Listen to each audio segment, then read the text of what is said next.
চলুন আজ এমন একটা ভয়াবহ ঘটনার কথা বলি যেটা শুনলে বোঝা যায় প্রযুক্তি আর মানুষের ভেতরের অন্ধকার দিকটা যখন এক হয় তখন কি ভয়ঙ্কর কিছু ঘটতে পারে। জায়গাটা ফ্রান্সের একটা শপিং মল। ডমিনিক নামের একজন লোক দেখে মনে হচ্ছে কেনাকাটা করছে, মানে আর 10টা সাধারণ দিনের মতোই একটা দৃশ্য, তাই না? কিন্তু এই সাধারণ দেখতে ঘটনার আড়ালেই কিন্তু লুকিয়েছিল এক ভয়ঙ্কর অপরাধের শুরু। তো সে আসলে কি করছিল? মলের কর্মচারীরা যারা সিসিটিভি দেখছিল তাদের কেমন যেন একটা সন্দেহ হলো, আর একটু ভালো করে খেয়াল করতেই তারা যা দেখল সেটা হলো ডমিনিক আসলে কিছুই কিনছিল না। সে গোপনে মেয়েদের স্কার্টের নিচ থেকে ভিডিও করছিল। সাথে সাথেই পুলিশকে খবর দেওয়া হলো।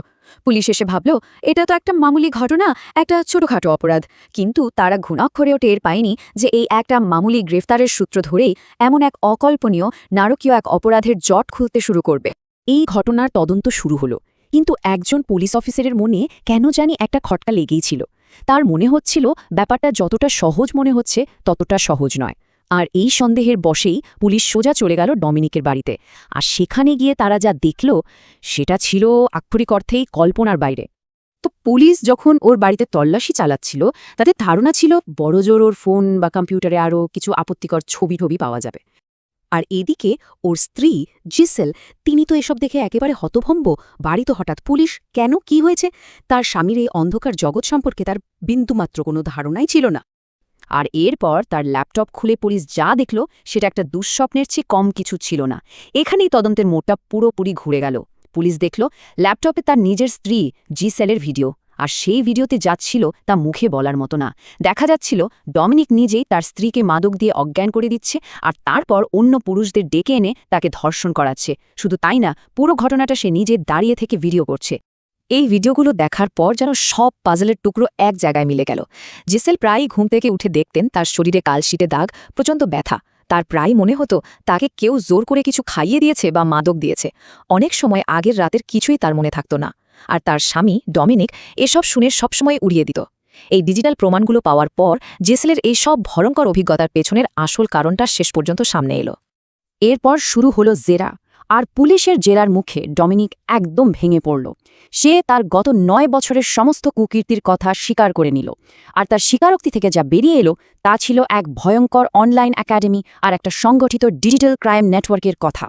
ডমিনিক একটা ব্যক্তিগত চ্যাটরুম খুলেছিল, নাম দিয়েছিল উইদাউট হার নলেজ, মানে তার অজান্তে। এখানে কি হতো?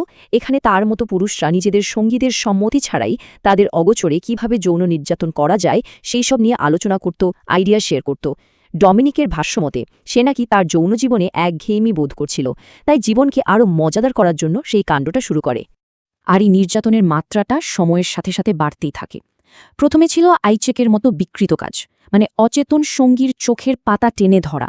এরপর গ্রুপের একজন একটা শক্তিশালী ড্রাগের খোঁজ দেয়, যেটাকে তারা বলতো স্লিপিং লিকুইড।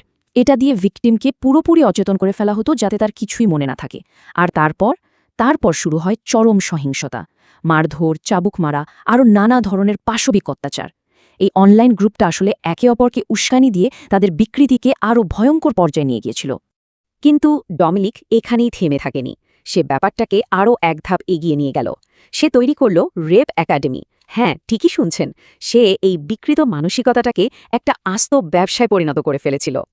তার এই রেপ একাডেমির ব্যবসায়িক মডেলটা ছিল এরকম। সে নিজের স্ত্রী জিসেলকে ওই স্লিপিং লিকুইডের ভারী ডোজ দিয়ে অচেতন করে ফেলত। এরপর অন্য পুরুষরা টাকা দিয়ে তার বাড়িতে আসত জিসেলকে ধর্ষণ করার জন্য। এটাকে সে বলতো লাইফ পাঠ বা লেসেন। শুধু তাই না, ডমিনিক পুরো বিষয়টা পরিচালনা করত।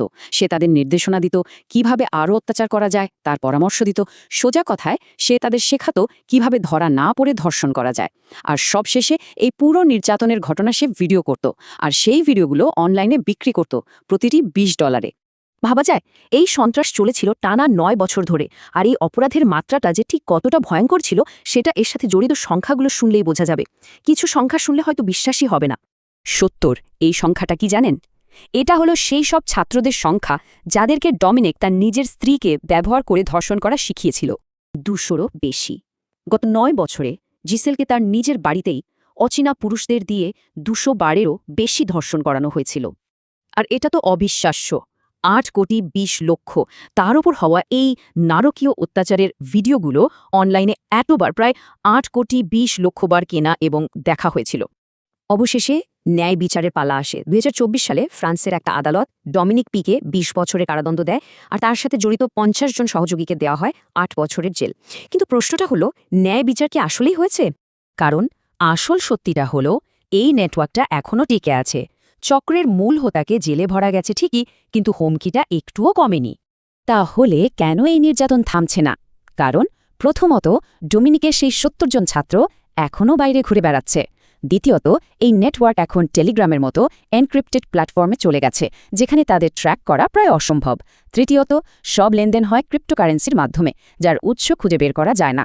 আর সবচেয়ে ভয়ের কথা, যে স্লিপিং লিকুইড ব্যবহার করা হতো, তার উৎসটাও এখনও সক্রিয়।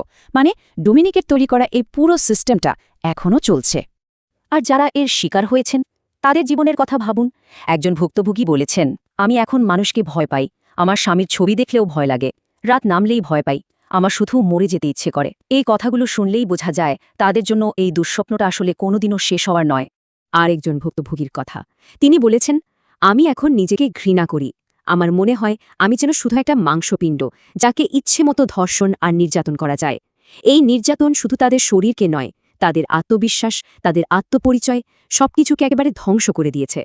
তাহলে প্রশ্নটা থেকেই যায়, যখন এই ভয়ঙ্কর মতাদর্শ, এই নির্যাতনের সরঞ্জাম আর এই অপরাধীরা সবাই অনলাইনে এখনও সক্রিয়, তখন এই ডিজিটাল দুঃস্বপ্নকে থামানো যাবে কিভাবে? ডমিনিকের এই ঘটনাটা আমাদের সময়ের এক কঠিন বাস্তবতাকে চোখে আঙুল দিয়ে দেখিয়ে দেয়, যে অন্ধকারের আড়ালে, ইন্টারনেটের গভীরে এই ধরনের অপরাধ চক্র এখনও বেড়ে উঠছে। আর আমাদের সবার জন্য একটা গভীর প্রশ্ন রেখে যাচ্ছে, এই দুঃস্বপ্নের শেষটা কোথায়?